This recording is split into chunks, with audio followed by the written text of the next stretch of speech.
This is a 2019 Yukon SLT Graphite Performance Package from Gord Ainscough of Davis GMC Buick. Thanks to the blackened chrome and the gloss black trim to the assist steps, belt line moldings, side window surround, and the roof rail inserts, this Yukon is a sleeker, sportier look for 2019. Adding to the exterior styling are the unique 22-inch gloss black wheels. Under the hood is a 6.2-liter Ecotex engine with a 10-speed automatic transmission, which produces 420 horsepower and 460 pounds of torque. Inside, the magnetic ride control makes real-time adjustments by dampening the suspension to offer excellent handling and comfort for the driver and passengers. Our very special passenger today is Lloyd Hickman, who served with the RCMP for 37 years. He is now retired, but has had a remarkable career. Some of his experiences include being the officer in charge of the G8 Summit security operations in Kananaskis and personal security officer of the Papal and Royal Tour in 1984. He should be used to our 2019 Yukon. This was the type of vehicle that was in many an entourage that transported VIPs. Well, today, Lloyd Hickman is our VIP. I'm Mark Campbell. This is Cool Cars, Interesting People.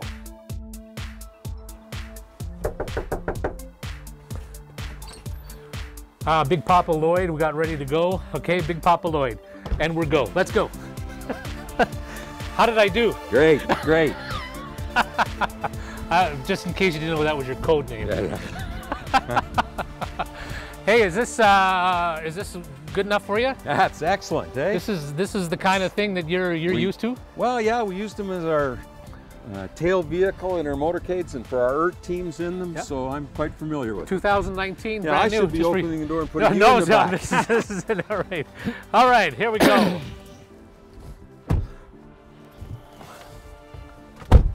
There we go there. Safety first.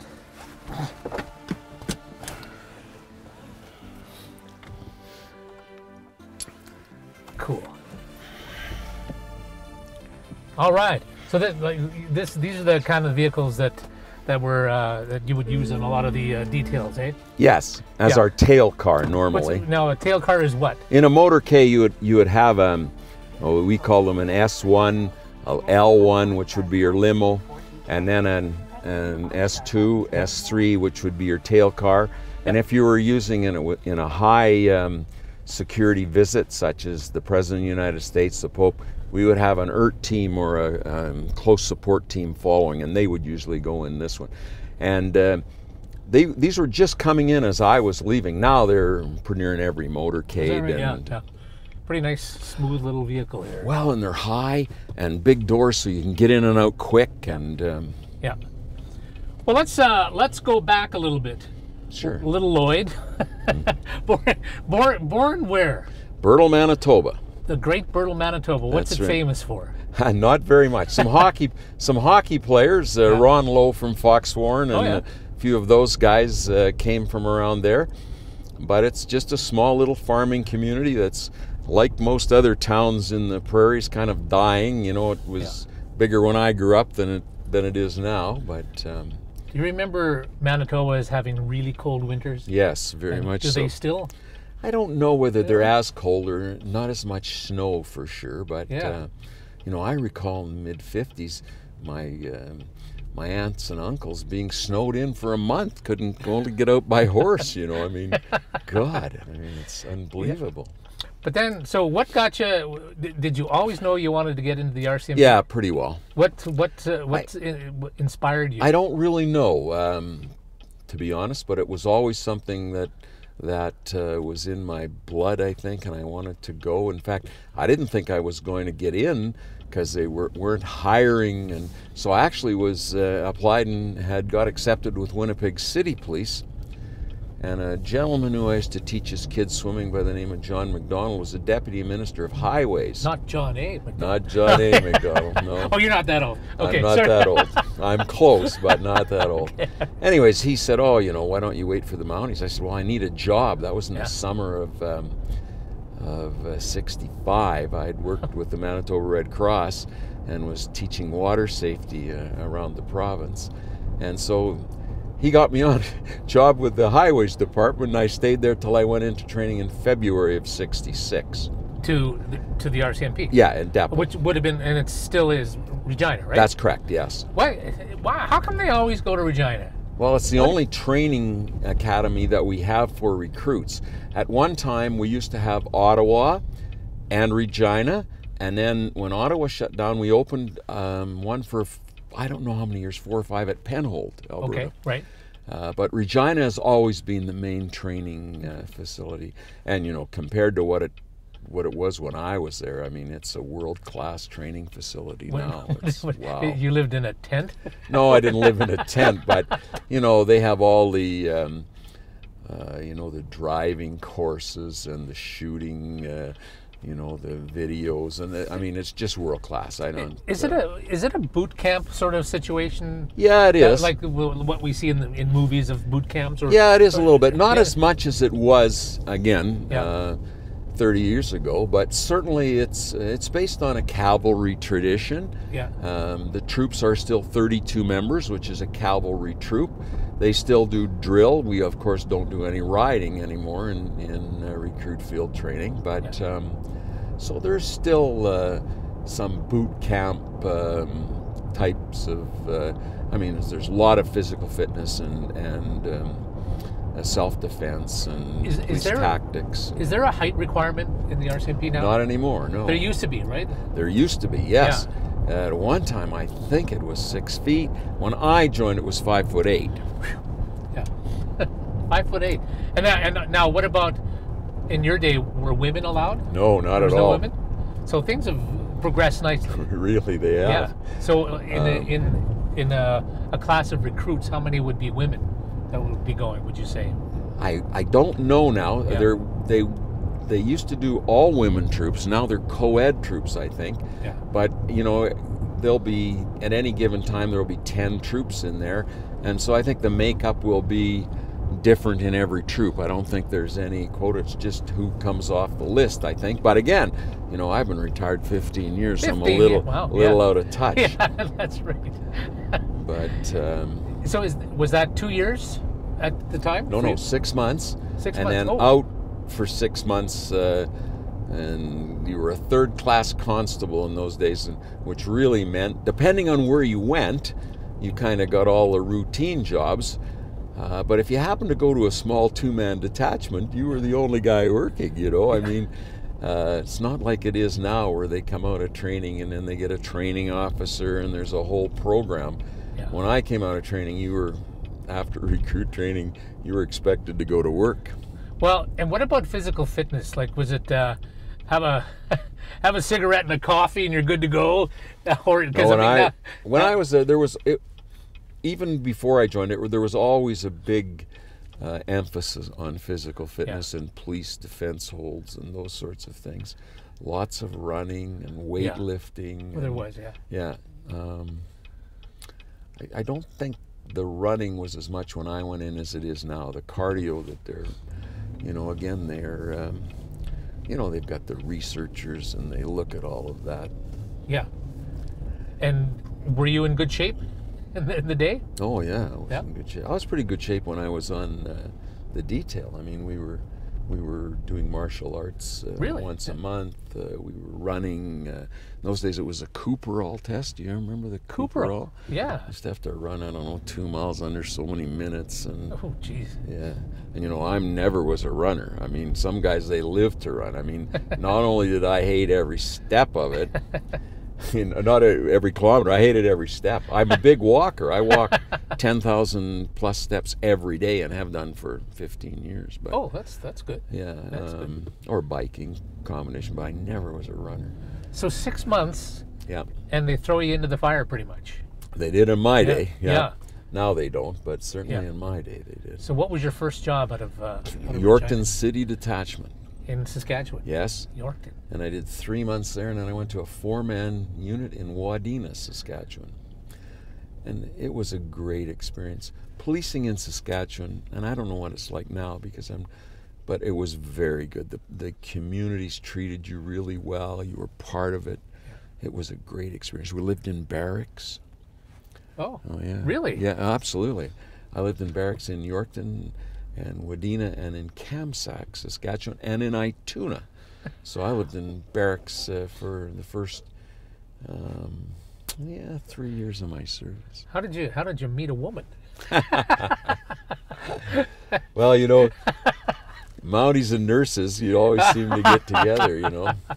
Well, they used to feed us at the hospitals, and again, you know, it was a small town, and everybody looked after everybody. I mean, if any of the young Mounties, I don't know about so much today, but even for years, if they were around Christmas, families always had them over for Christmas, and always lots of meals out, and the restaurants looked after us pretty well.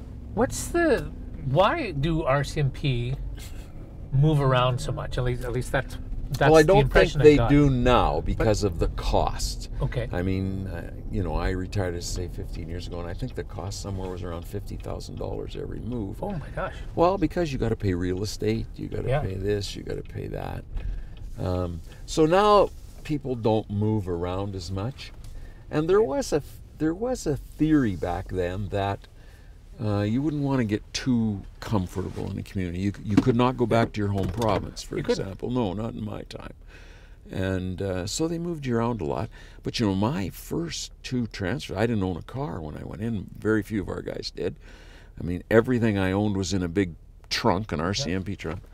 I got transferred the first time, and section NCO said, "Throw your trunk in the back," and away I went. That was my transfer. Hold that thought. Let's go have a cup of coffee if you're into it. Okay. Good.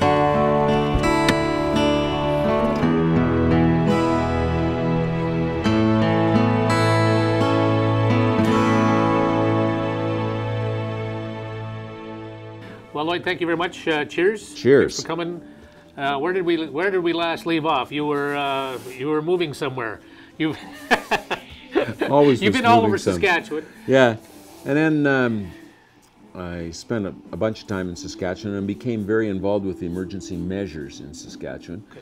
And actually, when I got interviewed, I thought I was being interviewed for a job in emergency measures in Saskatchewan. It turned out to be in Ottawa.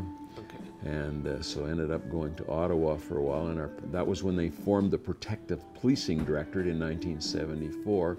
So I went down there in property security for a while, and then moved over to VIP as a young constable, and then stayed really in the protective area until I came out here in '87. So I really went from constable to inspector in the protective area. So protective meaning you look after important people. Well, the whole Protective Policing Directorate, when it was brought together in '74, looked after the property, the embassies, Parliament, the RCMP buildings, electronic security, EDP security.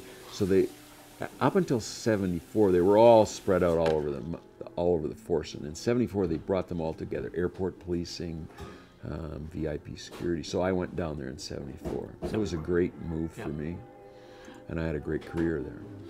How did you get to Lethbridge? What was Lethbridge? How did you? Well, it was a promotional move. I was in charge of Sherwood Park Detachment, and just outside of Edmonton, and it was a promotional move. And actually, I thought I was going to Red Deer, but again, you never know. And then there's a lot of thought viewers, aren't there? Well, because you don't know in those deals. I mean, staffing make those decisions, and sure, the boss has some input, but.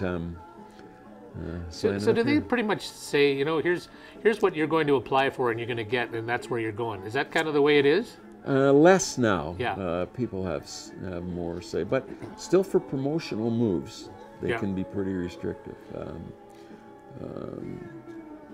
But most guys will take, not as much now because of family considerations, but in my day, most time if you were offered a promotion, especially in the commissioned rank, you took the move. Right. And if you didn't, maybe you didn't get another one. You know? So it was. So what was your job here in Lethbridge? I was in charge of, first of all, Lethbridge Sub, which was an area from Nanton to the border, from the Saskatchewan border to the BC border. And then we did a reorganization of the province, and we went to 2 districts, and so, which was crazy, I thought. But my district, I moved the headquarters out of Lethbridge to Calgary, although I remained living here. And my area went from Wetaskiwin, was in my area, Leduc was in the north, So I had the southern half of the province. It was just crazy. Wow. It was crazy. Okay, I want to get into these amazing experiences that you've had.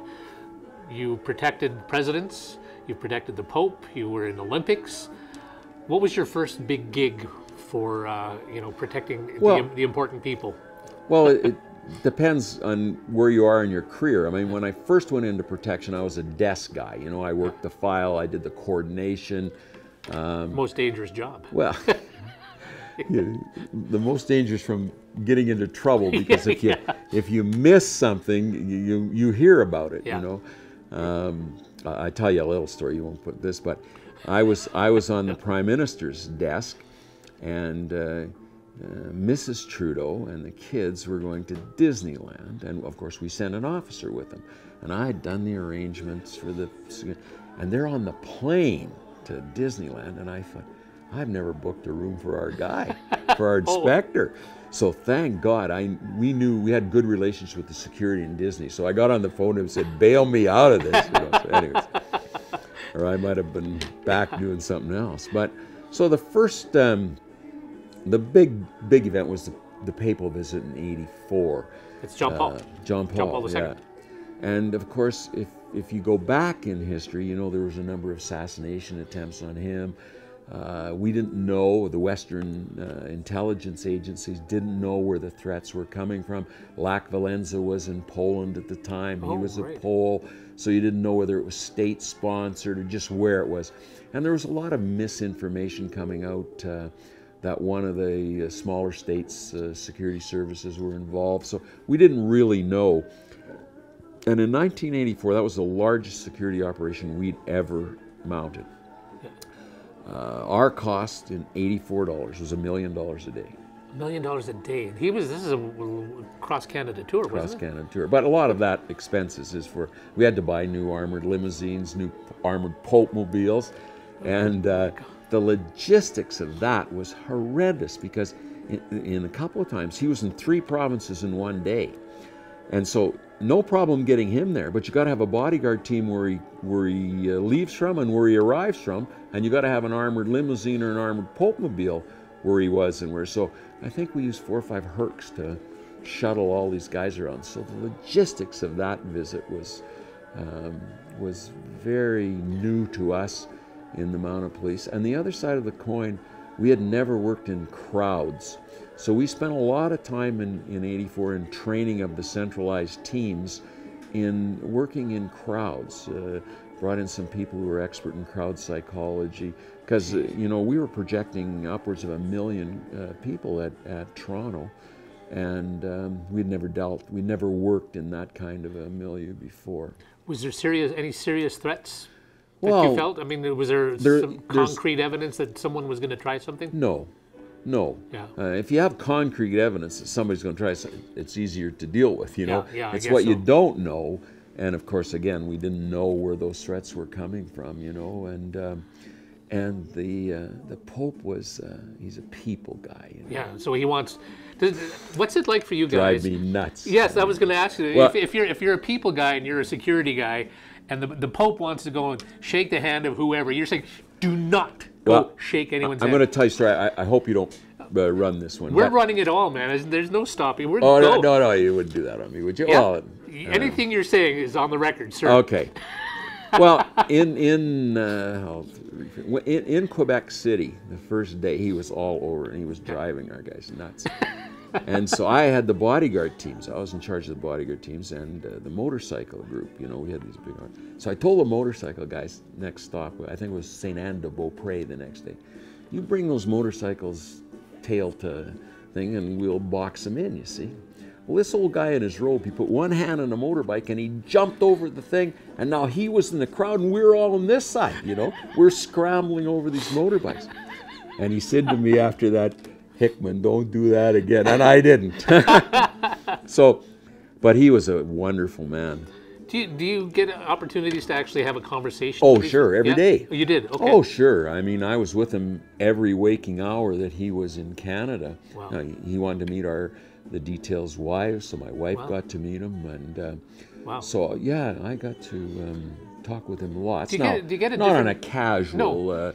But in the morning, where do you want to go? What do you want to do? How are things going? That sort of thing. So do you get a personal connection with him? Oh, sure. I know you've got your job, but at the same time, you sort of become a friend. I'm not Catholic. I wouldn't say you're a friend, but no.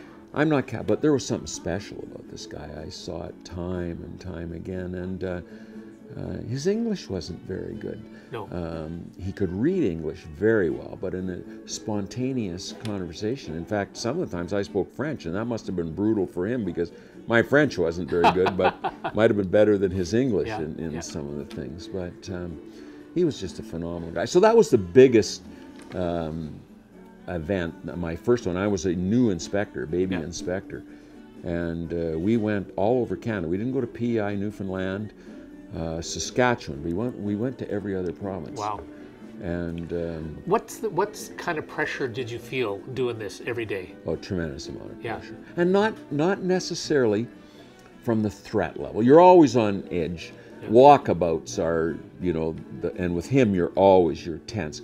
But it's the little things. I mean, if a car is 10 feet away where it's not supposed to be, those are the things that you practice and practice and practice for, because timing is, you don't want, and the Pope, we didn't have a problem because he always stayed in the residence of the bishop. But, if you're working the Prime Minister or you're working a world leader in Ottawa, not having an elevator there, you don't want him standing around. So the timing is just click, click, click, and you drill and drill and do things so that you get it right. Yeah. You don't always get it right, but anyway. The G8, G7, was it G7 at the time or G8? G8, the one in Kananaskis? Yeah, Kananaskis. So take us through that one. And what year, was that pre 9/11 or after 9/11? No, right in the middle.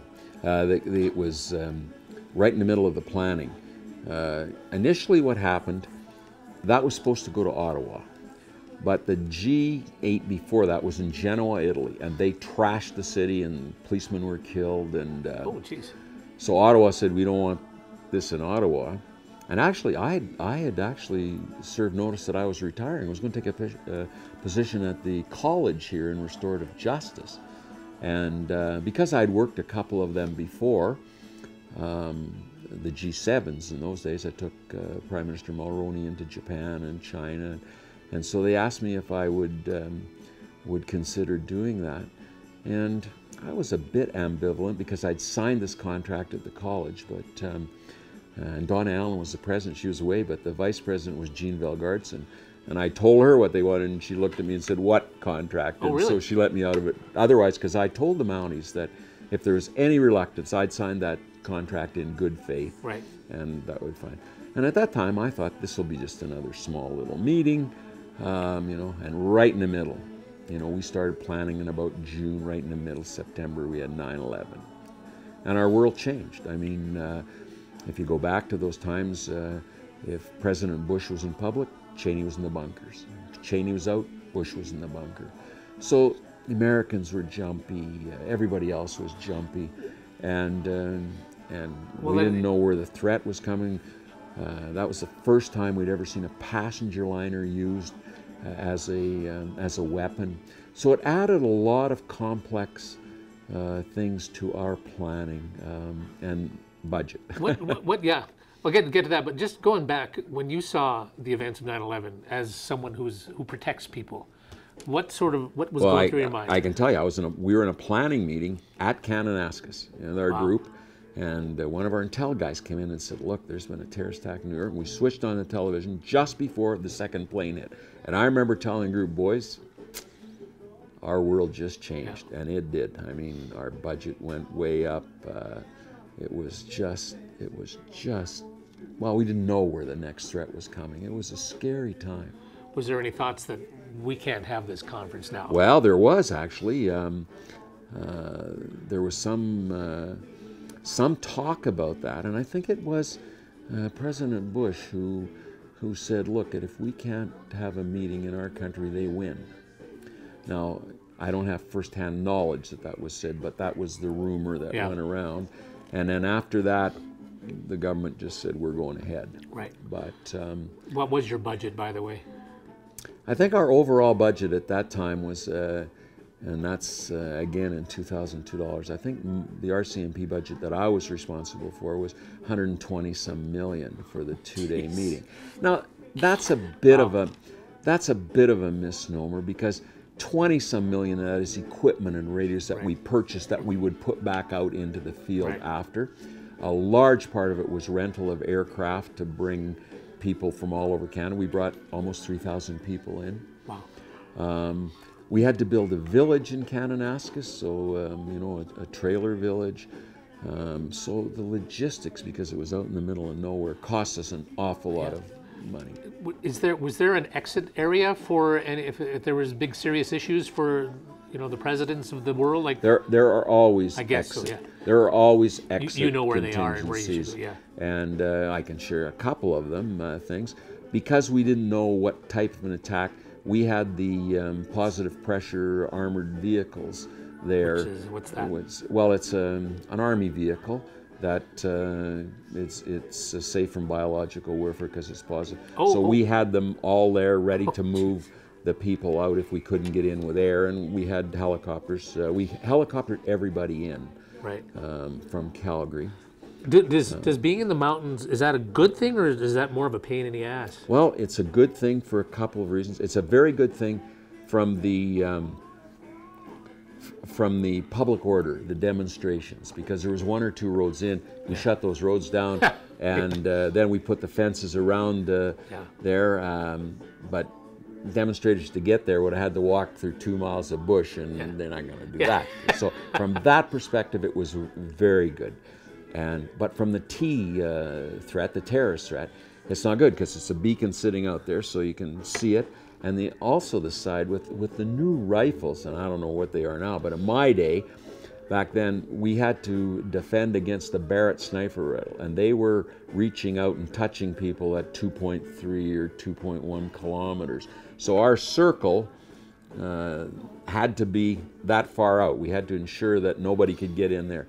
And I think we used 3,000 plus people in that 3 kilometer thing, military. Wow. And of course in Canada, the military only operate in aid to civil power under our direction. So every time the military put a detail in the bush, had to put members with them, you know.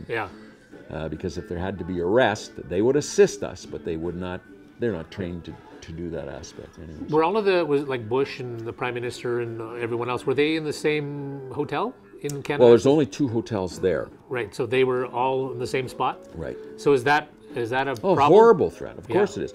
For example, and again, because of the air threat, for the first time in my 20 years of VIP protection, we had 3 F-18s 24/7 over that. One immediately over, one in the western approach, one in the eastern approach.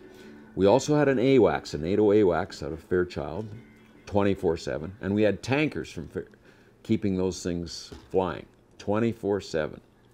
Because again, and then we had they called ADATs, ground-to-air missiles on the ground. I mean, again, we didn't know where the threat was coming from, so it was serious. One thing I heard, when a president of the United States flies into wherever, there's a dummy plane. Is that correct, or am I wrong? Not always. Oh, okay. I think they do use that sometimes, but certainly. I think where that comes from a lot of times, sometimes they have an extra plane that brings equipment in case there's a equipment failure.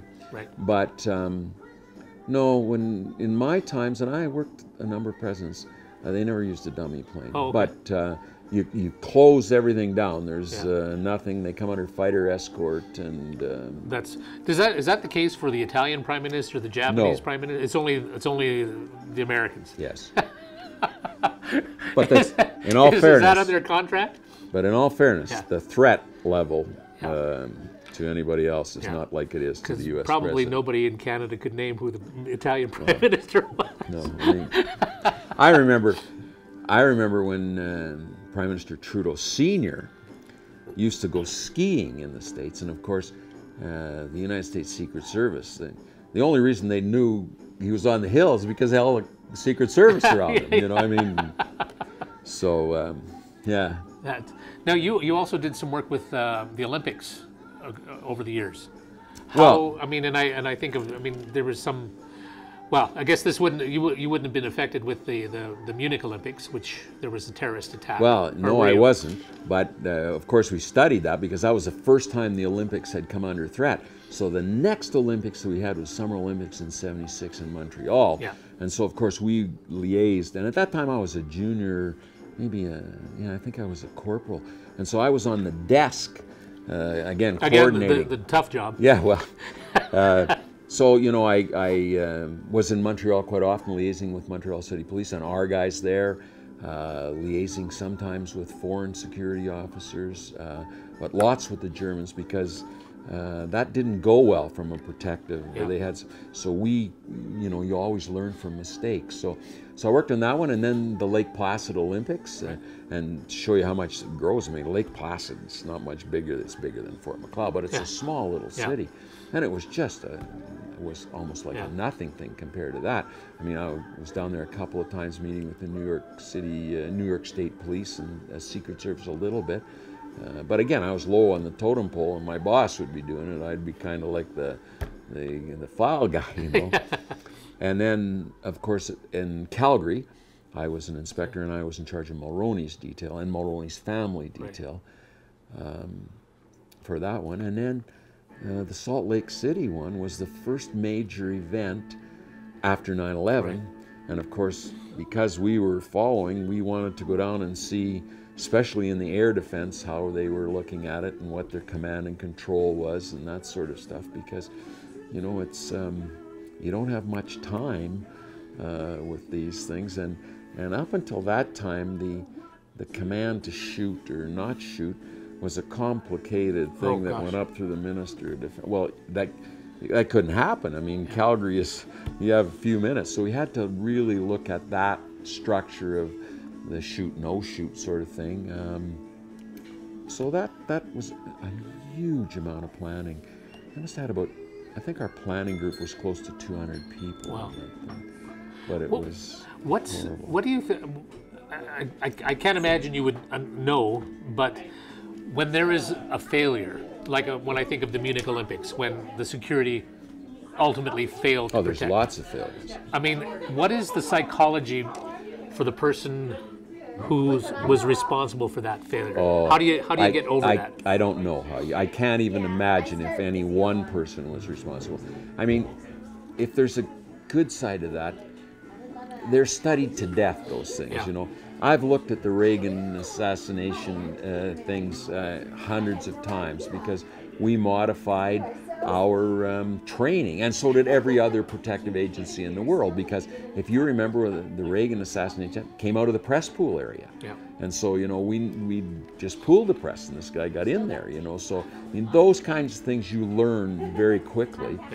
And, you know, if you look at that Reagan thing, and I've looked at, it was a classic response. Once those shots were fired, I mean, you know, Timmy McCarthy, you can see him, Secret Service guy, he made himself a big target, took 2 bullets. Jerry Parr threw him into the thing, they'd open, it was really... It's funny that you know the names of the security guys. I know those guys. Yeah, and it's just, you know, it's amazing, and that becomes personal for you. Yeah, well... Delahanty, was he one of the... Was he one of the guys that got shot, one of the... Yeah, there was a police officer got shot there.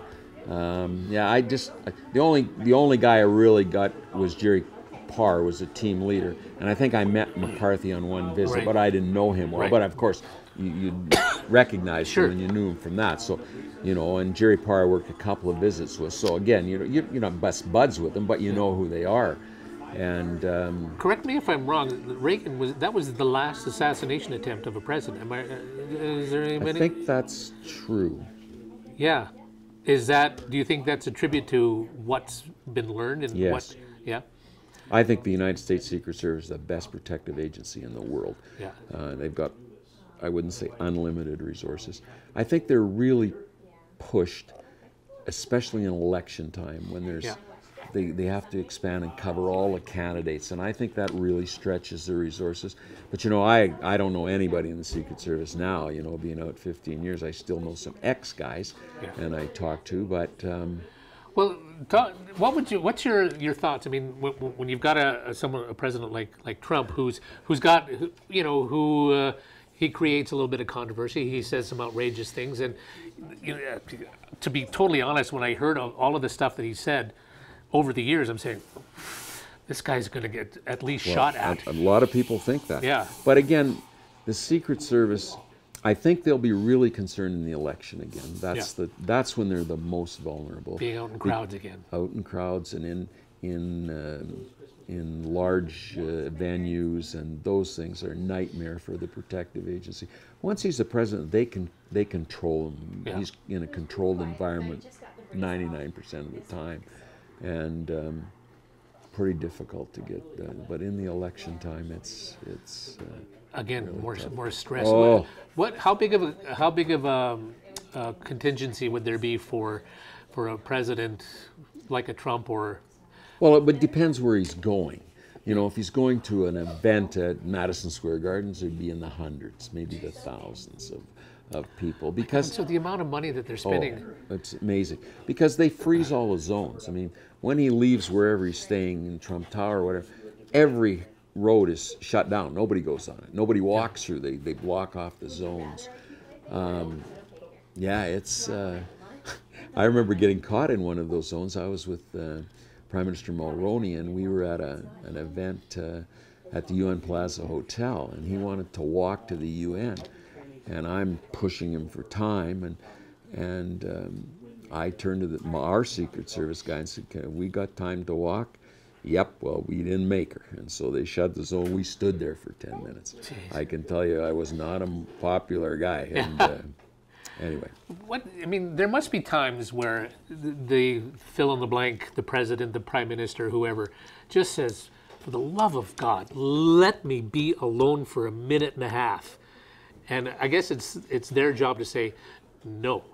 Well, I think depending on the world leaders. Yeah, I mean I guess mostly a president or the wife of a president. The U.S., they're never alone. No. Yeah.